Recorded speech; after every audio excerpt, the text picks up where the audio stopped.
Hi மக்களே, அனைவருக்கும் வணக்கம். வர்த்தினி லைஃப் ஸ்டைல் சேனலை மறக்காமல் சப்ஸ்கிரைப் பண்ணிக்கோங்க. இன்றைக்கி நான் வீட்டிலே எப்படி தேங்காய் எண்ணெய் ரெடி பண்ணுறது அப்படிங்கிறத அந்த வீடியோவில் காட்டுறேன். செக்கில் ஆட்டின தேங்காய் எண்ணெய் 1 லிட்டர் எடுத்துக்கணும்.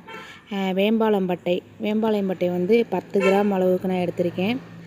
பன்னீர் ரோஸ் 3 பூ, சடா மஞ்சள் 10 கிராம் தான், கருவேப்பிலை 1 கையளவு, வேப்பிலையும் 1 கையளவு, ஒத்த செம்பருத்தி பூ இருக்கு இல்லையா, அது ஒரு 6, கத்தாழை கொஞ்சமாக எடுத்திருக்கேன், 6 சின்ன வெங்காயம், 1 கையளவு செம்பருத்தி பூ இலை, கொஞ்சமாக கருஞ்சீரகம்.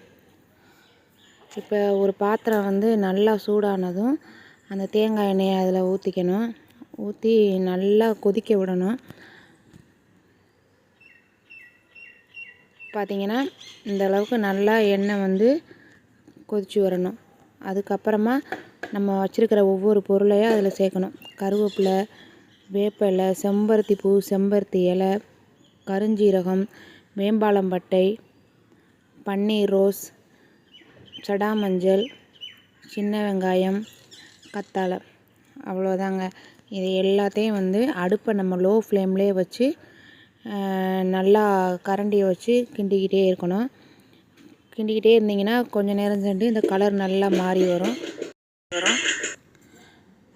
லோ ஃப்ளேம்லேயே ஒரு 1/4 மணி நேரமாக அடுப்பை வச்சுக்கோங்க. அதுக்கப்புறம் இந்த எண்ணெய் ரெடி ஆனதுக்கப்புறம் அப்படியே மூடி வச்சிடணும். ஒரு 2 நாள் அப்படியே விட்டுட்டிங்க அப்படின்னா எண்ணெய் நல்லா கலர் சேஞ்ச் ஆகி மாறிக்கிறோம். இந்த எண்ணெயை வந்துட்டு நீங்கள் அப்புறம் ஃபில்ட்ரு பண்ணி ஒரு பாட்டிலில் ஸ்டோர் பண்ணி வச்சுக்கோங்க. இந்த எண்ணெய் தேய்ச்சிங்க அப்படின்னா தலையில் இருக்கிற பொடுகு தொல்லை இருக்காது.